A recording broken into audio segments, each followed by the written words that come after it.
मीठे बच्चे, सर्विस के साथ-साथ याद की यात्रा को भी कायम रखना है। इस रूहानी यात्रा में कभी ठंडे नहीं होना। ठंडे होना माना चल रहे हैं, ध्यान ही नहीं है कि मैं कौन हूँ और मुझे क्या करना चाहिए। तो जब अपनी अवेयरनेस भूल जाती है तो फिर अपने हिसाब से दिशा भ्रम में चलते रहते हैं। जीवन तो चलता रहता है, दाल-रोटी मिलती रहती है, पास्ट कर्मों के हिसाब से मिल रही है। हम समझ रहे हैं कि हमको पुरुषार्थ की मिल रही है, ज़रूरी नहीं है। जिस दिन वो पास्ट कर्म खत्म हो जाएँगे, उस दिन ये खत्म हो जाएगा, जितना हमको मिल रहा है। इसलिए अभी के समय को ऐसे ठंडे होके नहीं बिताना, कभी ठंडे नहीं होना। तो प्रश्न है, बच्चों के दिल अगर रूहानी सर्विस में नहीं लगती, तो उसका कारण क्या है? उत्तर है, अगर रूहानी सर्विस में दिल ना लगे, तो ज़रूर देह अभिमान की ग्रहचारी है।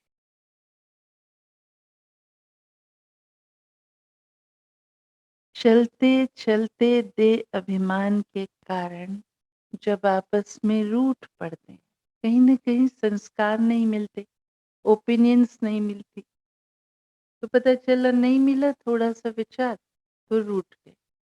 रूठने की बात ही नहीं है, जिसका जैसा रोल वो वैसा चलेगा। आपस में रूठ पड़ते हैं तो सर्विस ही छोड़ देते हैं। 1-2 की शक्ल देखते ही सर्विस के ख़्याल उड़ जाते हैं। कोई ऐसा तो नहीं है ना हमारे बीच कि किसी की शक्ल देखी तो सेवा करने की इच्छा ही नहीं हो रही, ऐसा तो नहीं है ना? हुँ। इसलिए बाबा कहते, इस ग्रहचारी से संभाल करो। इसलिए बाबा कहते, इस ग्रहचारी से संभाल करो। फिर गीत है, हमारे तीरथ न्यारे हैं। ओम शांति। इस गीत की लाइन ने बच्चों को खबरदार कर दिया। क्या कहा? बुद्धि में यह याद रखना है कि हम तीर्थ यात्रा पर हैं और हमारी ये यात्रा सबसे न्यारी है। इस यात्रा को भूलो मत। यात्रा पर ही सारा मदार है और तो जिस्मानी यात्राओं पर जाकर फिर लौट आते हैं और जन्म जन्मांतर यात्रा करते ही आते हैं। हमारे तीर्थ वह नहीं है। अमरनाथ में जाकर फिर मृत्यु लोक में चले आना तुम्हारी वह यात्रा नहीं है। हम तो एक बार अमरनाथ में पहुंचेंगे तो वहीं रहेंगे 2500 साल। हुँ। और सब मनुष्यों की वह यात्राएँ हैं। तीर्थ पर जाकर चक्र लगाकर फिर आए पतित बन जाते हैं। किस्म-किस्म की यात्राएँ हैं ना। देवी के मंदिर भी अथाह हैं। विकारियों के साथ कितने यात्रा पर जाते हैं। तुम बच्चों ने तो प्रण किया हुआ है निर्विकारी रहने का। तुम निर्विकारियों की यह यात्रा है। निर्विकारी बाप जो एवर प्योर है, उनको याद करना है। पानी के सागर को विकारी व निर्विकारी नहीं कहेंगे और न उनसे निकली हुई गंगाएं ही निर्विकारी बनेंगी। मनुष्य मात्र इतने तो पतित बन पड़े हैं, कुछ भी समझते ही नहीं। वह जिस्मानी यात्राएं हैं, अल्पकाल क्षण भंगुर की यात्राएं। यह यात्रा बड़ी है। तुम बच्चों को उठते बैठते यात्रा का ख्याल रखना है। यात्रा पर जाते हैं तो धंधा धोरी गृहस्थ व्यवहार आदि सब भूलना होता है। अमरनाथ की जय, बस ऐसे ही कहते जाते हैं। मास 2 मास तीर्थ यात्रा पर आकर तीर्थ यात्रा कर फिर आकर गंग में पड़ते हैं। फिर जाते हैं गंगा स्नान करने। अच्छा, फिर एक बार गंगा स्नान किया फिर बस इतना, फिर जाते हैं। इसका मतलब या तो गंगा स्नान से पावन नहीं हो रहे हैं या फिर हम बार-बार पतित बन रहे हैं। तो फिर गंद करते हैं, फिर जाते हैं गंगा स्नान करने। उनको ये पता ही नहीं कि हम रोज़ पतित होते हैं, रोज़। गंगा जमुना पर रहने वाले भी रोज़ पतित होते हैं। रोज़ गंगा पर जाकर स्नान करते हैं। एक तो नियम होता है, दूसरे फिर बड़े दिनों पर जाते हैं, समझते हैं कि गंगा तो पतित पावनी है, ऐसे तो नहीं, खास उस एक दिन पर गंगा पावन बनाने वाली बनती है, फिर नहीं रहती। ये समझ है। जिस दिन मेला लगता है उस दिन वह पतित पावनी बन जाती है। नहीं, वह तो है ही, ऐसे थोड़ी कि एक पर्टिकुलर डे पे बनेगी, है ही। रोज़ भी जाते हैं स्नान करने, मेले पर भी खास दिन जाते हैं, अर्थ नहीं। गंगा जमुना चीज़ तो वही है, उसमें मुर्दे भी डाल देते हैं। अभी तुम बच्चों को रूहानी यात्रा पर रहना है। बस अब हम जाते हैं घर, इसमें गंगा स्नान करने व शास्त्र पढ़ने की कोई बात ही नहीं। बाप आते भी एक ही बार हैं, सारी दुनिया भी पतित से पावन एक ही बार बनती। यह भी जानते हैं, सतयुग है नई दुनिया, कलयुग है पुरानी दुनिया। बाप को आना है ज़रूर, नई दुनिया की स्थापना और पुरानी दुनिया का विनाश करने, यह उनका ही काम है। परंतु माया ने ऐसा तमोप्रधान बुद्धि बना दिया है जो कुछ भी समझते। प्रदर्शनी में कितने ढेर बड़े आदमी आते हैं, सन्यासी भी आएंगे, फिर भी समझेंगे कोटों में कोई। तुम लाखों करोड़ों को समझाते हो तब कोई बिरला आता है, बहुतों को समझाना हो। आखिर तुम्हारी ये समझानी और चित्र आदि सब अखबारों में भी पढ़ेंगे। सीढ़ी पे अखबार में पड़ेगी, कहेंगे यह तो भारत के लिए है, और धर्म वाले कहाँ जाएंगे। कयामत का समय भी गाया हुआ है, कयामत अर्थात वापस जाने। पुरानी दुनिया का विनाश, नई दुनिया की स्थापना होगी, तो जरूर सब वापस जाएंगे ना। सबका विनाश होना है, नई दुनिया स्थापन हो रही है, यह बातें कोई नहीं जानते सिवाय तुम बच्चों के। तुम जानते हो नरकवासियों का विनाश, स्वर्गवासियों की स्थापना हो रही है। कल्प कल्प ऐसा ही होता है। अभी जो थोड़ा बहुत टाइम है, इसमें भी बहुतों को समझानी मिलती जाएगी। मेले होते रहते हैं, सब तरफ से लिखते रहते हैं हम मेला करें, प्रदर्शनी करें, परंतु साथ साथ अपनी याद की यात्रा भी भूलनी नहीं चाहिए। बच्चे बिल्कुल ही ठंडे चल रहे हैं, बाबा कितना उलाहना देते हैं। बच्चे बिल्कुल ही ठंडे चल रहे हैं, चल तो जरूर रहे हैं, लेकिन ध्यान नहीं है कि किस स्पीड से चलना चाहिए और अभी समय क्या है, उस हिसाब से मुझे कैसे चलना। मान लो आप एग्जाम देने बैठे हैं और आपको आता भी है पेपर, आप लिख रहे हैं आराम से, घड़ी की तरफ ध्यान नहीं, कितना समय बचा, वार्निंग बेल भी बज गई, फिर भी आराम से लिख रहे हैं। अभी हमको कितनी वार्निंग चाहिए। और यात्रा ऐसे करते हैं जैसे बूढ़े, जैसे कि बिल्कुल ताकत ही नहीं, कुछ खाया ही नहीं है, ख्यालात करते करते नींद ही फिट जाती है। विचार सागर मंथन तो सबको करना चाहिए ना। बच्चे जानते हैं हमको बेहद का बाप पढ़ाते हैं, तो बच्चों को कितना अपार खुशी होनी चाहिए। इस पढ़ाई से हम विश्व के मालिक बनते हैं। कोई कोई की तो चलन ऐसी है जैसे केकड़े हैं, केकड़ों को बाप देवता बनाते हैं, फिर भी चलन मुश्किल ही किसकी सुधरती है। इस सीढ़ी के चित्र में बड़ी अच्छी नॉलेज है, परंतु बच्चे इतना काम नहीं करते, यात्रा ही नहीं करते। कभी खड़े होके देखेंगे ना सीढ़ी का चित्र, एक एक बारीकी समझ में आएगी। आप काउंट भी करो, सीढ़ियां भी कितनी प्रॉपर हिसाब से बनाई है, इक्वल डिस्ट्रीब्यूशन दिखाने की, और एक एक लिखत जो लिखवाई है बाबा। यात्रा ही नहीं करते बच्चे, इतना काम ही नहीं करते। बाप को याद करें तो बुद्धि का ताला भी खुलता जाए, गोल्डन बुद्धि बनती जाए। तुम बच्चों की पारस बुद्धि होनी चाहिए। बहुतों का कल्याण करना चाहिए। तुम सतो प्रधान से अब तमो प्रधान बने। हम किससे एक बार मिले जाके, उसके ऊपर छाप तो लग जाए ना, कि कोई आध्यात्मिक व्यक्ति हमसे मिल के गया।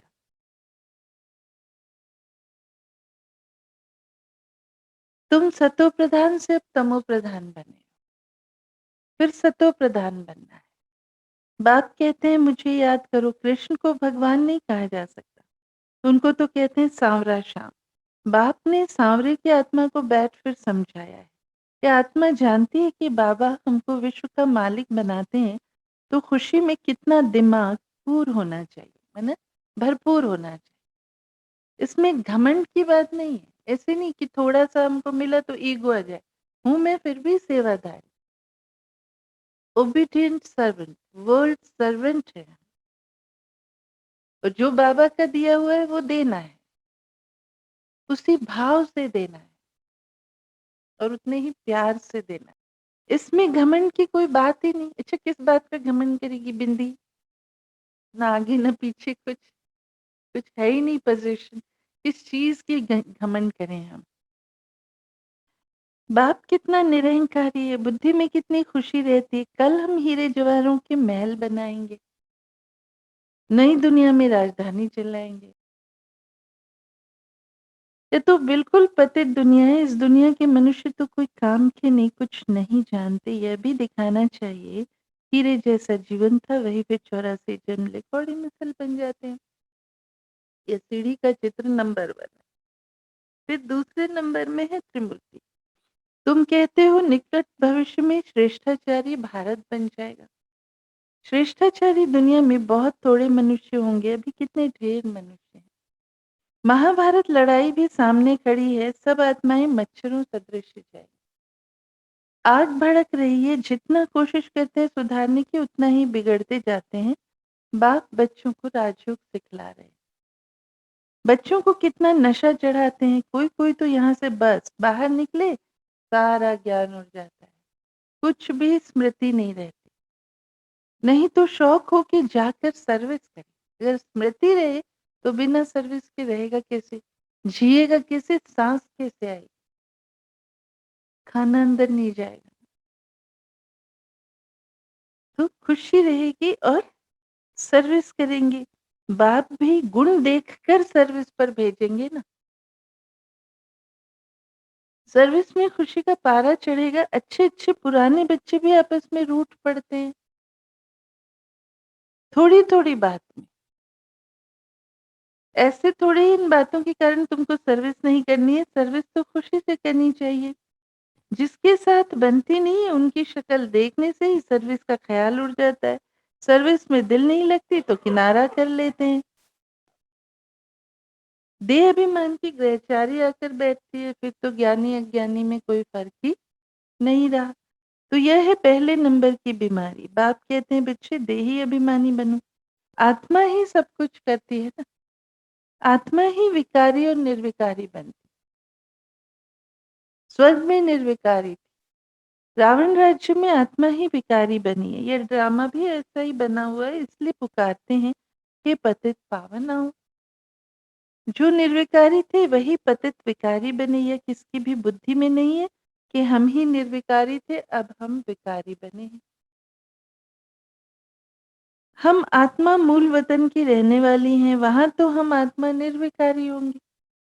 यहाँ शरीर में आकर पाठ बजाते बजाते विकारी बने।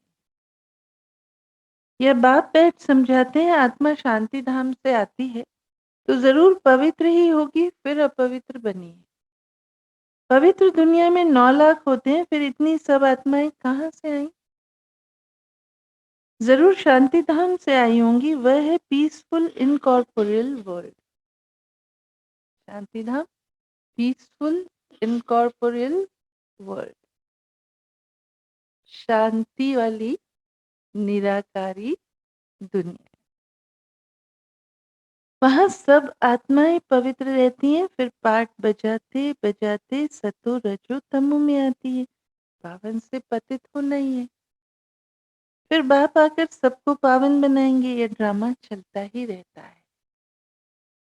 ड्रामा के आदि मध्य अंत का राज बाप के सिवाय और कोई बतला न सके, उस बाप को तो जानते ही नहीं। ऋषि मुनि भी नेति नेति कह गए, हम भगवान को और उनकी रचना को नहीं जानते। ये कबूल किया उन्होंने, नेति नेति ना इति, अंत नहीं है, पता नहीं है। फिर कहते भी हैं गॉड फादर इज नॉलेजफुल, वह परमात्मा सर्व आत्माओं का बाप बीज रूप है, वह है आत्माओं का बीज रूप, और यह प्रजापिता है मनुष्य सृष्टि का बीज रूप। तो ह्यूमन हायरार्की भी है और सोल्स की भी हायरार्की है। ह्यूमन हायरार्की का फादर ब्रह्मा, सोल्स की हायरार्की का फादर शिव बाबा। क्लैरिटी से समझाया था। वह निराकार बाप इसमें प्रवेश कर मनुष्यों को समझाते हैं मनुष्य द्वारा। उनको मनुष्य सृष्टि का बीज रूप नहीं कहेंगे। शिव बाबा को मनुष्य सृष्टि का बीज रूप नहीं कहेंगे। तो आप जब योग करते हैं बीज रूप अवस्था का, तो उस समय हमारे सामने निराकार झाड़ होना चाहिए। ये वाले कल्प वृक्ष में बैठ के नहीं, इधर अगर है तो बीज रूप का योग नहीं हुआ, फरिश्ते रूप से कर सकते। बीज रूप अवस्था का योग तो परम धाम में जाके ही होगा ना। वह है आत्माओं का पिता और यह ब्रह्मा है मनुष्य सृष्टि का प्रजापिता, जिस द्वारा बाप आकर फिर ज्ञान देते हैं। शरीर अलग आत्मा अलग है ना, मन बुद्धि चित्त आत्मा में है। आत्मा आकर शरीर में प्रवेश करती है पार्ट बजाने के लिए। तुम जानते हो कोई शरीर छोड़ते हैं तो जाकर दूसरा पार्ट बजाए। इसमें रोने से क्या फायदा, फिर गया सो गया, फिर थोड़े ही आकर हमारा चाचा मामा बनेगा। रोने से क्या फायदा, तुम्हारी मम्मा गई ड्रामा अनुसार पाठ बजा रही है। ऐसे बहुत जाते हैं, कोई कहाँ जाए जन्म लेते हैं, यह समझ में आता है। जैसा जैसा आज्ञाकारी बच्चा होगा उतना जरूर अच्छे घर में जन्म लिया होगा। जैसा जो कर्म करते हैं ऐसे घर में जाते हैं। पिछाड़ी में तुम जाकर राजाई घर में जन्म लेते हो। कैसे ट्रांसफर होगी ये सारी बादशाही, कैसे आएगी ब्रह्मा कुमारी इसके पास, कैसे ट्रांसफर होगी गवर्नमेंट। ऐसे थोड़ी एक पर्टिकुलर डे होगा उस दिन एक साथ ही सब हो जाएगा। जो भी बड़े बड़े जा रहे हैं अच्छे अच्छे पुरुषार्थ, वो जाके बड़ी बड़ी रॉयल फैमिलीज में जन्म ले, फिर वहां पर उनके माता पिता ज्ञान में नहीं होंगे, तो ये मतलब एक दो बर्थ संगम पर चलेंगे ये सारे चेंजेस होने। फिर मे बी वो बड़े बड़े मिलिट्री में किसी बड़ी पोस्ट पर होंगे, गवर्नमेंट ऑफिसर्स होंगे, किसी ऐसे ऐसे की पोस्ट पर होंगे उनके फादर। क्यों? क्योंकि आत्मा का ज्ञान लिया है। आत्मा बलशाली मतलब आपके बर्थ चार्ट में सूर्य बलशाली। सूर्य बलशाली मतलब पिता, सूर्य मतलब पिता को दर्शा। सूर्य बलशाली है तो उसकी उसका ब्रेन, उसकी ब्रेन की पावर, उसकी पिता की शक्तियाँ सब मतलब उसको रेडीमेड मिलेगा, और वो स्ट्रगल करके नहीं ज़्यादा हासिल करेगा। उसकी आत्मिक शक्तियों से ही उसको सब कुछ वो फेच कर सकेगा। और फिर नेचुरली कितना भी पिता मान लो बहुत बड़ा बिजनेसमैन है, तो पिता कहेगा मेरा बिजनेस आगे बढ़ाओ, तो ऐसी आत्मा वो नहीं करेगी। उसका अपना वो होगा स्टैंड। लेकिन जो फील्ड अपना चुनेगी, मान लो बिजनेस भी करेगी, तो they will stand on their own feet,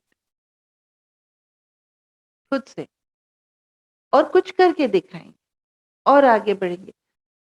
फिर क्योंकि संस्कार ज्ञान के, तो ज्ञान भी उठाएंगे और आगे बढ़ेंगे। करते करते अगर एकदम पावन हो जाएंगे तो नेक्स्ट बर्थ में योग बल से जन्म पाएंगे, और योग बल से जन्म वहां पाएंगे जो प्योर फैमिलीज हैं, रॉयल फैमिली। और ऐसे करके धीरे धीरे कृष्ण के संगी साथी तैयार हो रहे हैं। And the day Narayana comes, day Krishna gets birth on this world drama wheel, उसके बाद परिस्थितियां एकदम हलचल वाली और ये सब जो हम अभी देख रहे हैं। तो राजाई घर में जन्म लेते हो, कौन राजाओं के पास जाएंगे वो तो खुद समझ सकते हैं ना, संस्कारों से भी पता चलेगा। यहाँ भी जो आत्मा जैसी होगी उसे संस्कारों से पता चलेगा। मुझे खुद भी समझ में आएगा, आज मेरा शरीर छूटे तो मैं कहाँ जाके जन्म लेंगी। होना यही चाहिए, मुझे पता होना चाहिए कि अब भी छूट जाए शरीर तो मेरी क्या तैयारी, इस हिसाब से कहाँ जन्म है। ये तो पता है कंप्लीट नहीं हुए, लेकिन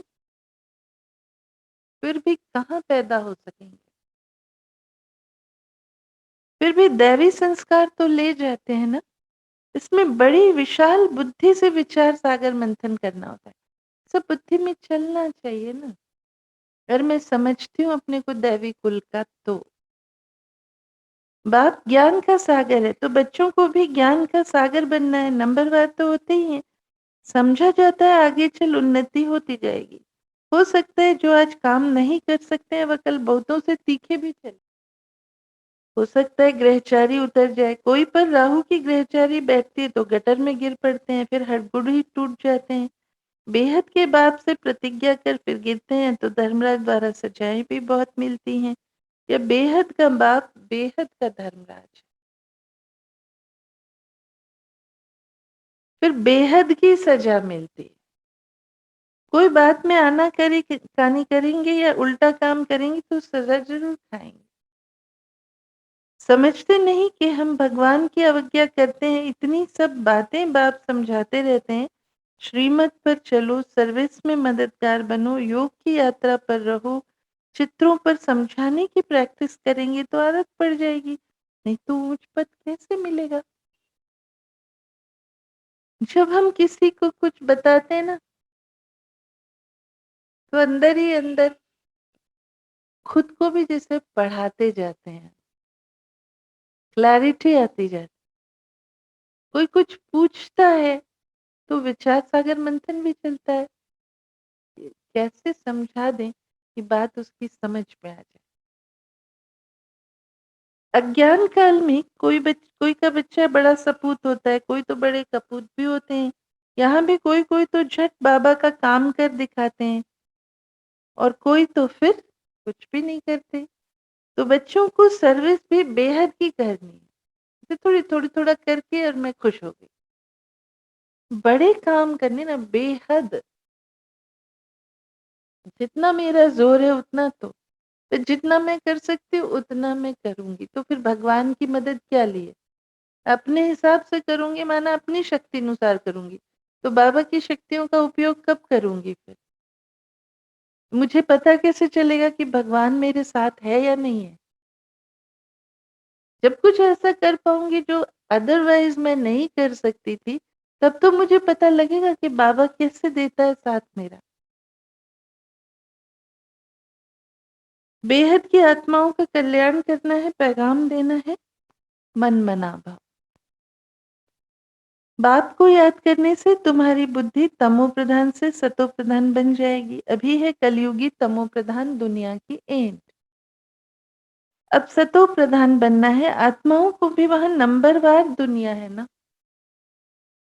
जो फिर नंबरवार आकर पार्ट बजाएं। आएंगे भी नंबरवार ड्रामानुसार। अभी सब आत्माएं रावण राज्य में दुखी हैं, सो भी समझते थोड़े ही हैं। अगर किसको कह दो तुम पतित हो तो बिगड़ पड़ेंगे। बाप समझाते हैं यह है ही विशियस वर्ल्ड। बाप कहते हैं तुम अपना राज्य भाग्य ले लेंगे, बाकी सब विनाश हो वापस चले जाएंगे। यह तो गाया हुआ है, महाभारत लड़ाई लगनी ही है, जिससे सब धर्म खलास हो, बाकी एक धर्म रहेगा। हमने ही गाया यदा यदा ही धर्मस्य। ये लड़ाई के बाद स्वर्ग के द्वार खुलते हैं। तो कितनी अच्छी रीति बाबा बच्चों को समझाते हैं। आगे चल तुम्हारी बातें सुनते रहेंगे और आते जाएंगे। सूर्यवंशी, चंद्रवंशी जो पतित बन गए हैं, वही आकर नंबरवार अपना वर्षा लेंगे। प्रजा तो ढेर बनेगी धारणा के लिए। भगवान की आज्ञाओं की अवज्ञा कभी नहीं करनी। बेहद सेवा में सपूत बच्चा बन मददगार बनना है। सपूत बच्चा बन मददगार बनना है। सेकंड पॉइंट है, ज्ञान धन की गुप्त खुशी से बुद्धि को भरपूर रखना है। ज्ञान धन की गुप्त खुशी से बुद्धि को भरपूर रखना है।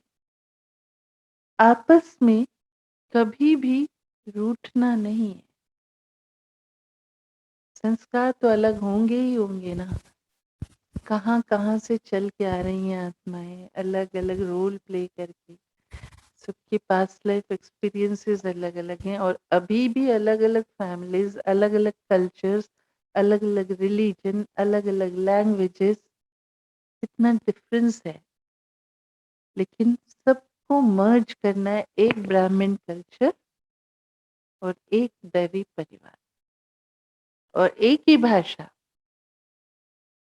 एक ही मत। तभी सतयुग की स्थापना हो सकती। फिर है वरदान, सर्व शक्तियों की संपत्ति से संपन्न बन दाता बनने वाले विधाता वरदाता भव। जो बच्चे सर्व शक्तियों के संपत्तिवान हैं, वही संपन्न और संपूर्ण स्थिति की समीपता का अनुभव करते हैं। उनमें कोई भी भक्तपन के व भिखारीपन के संस्कार इमर्ज नहीं होते। कभी उन्हें ऐसा नहीं लगेगा ना कि मुझे कुछ चाहिए, कोई दे, किसी से राहत मिले, कोई सपोर्ट करे। कोई नहीं करेगा क्योंकि यहाँ सबको सपोर्ट चाहिए। तो एक बाबा के सपोर्ट से चलना है।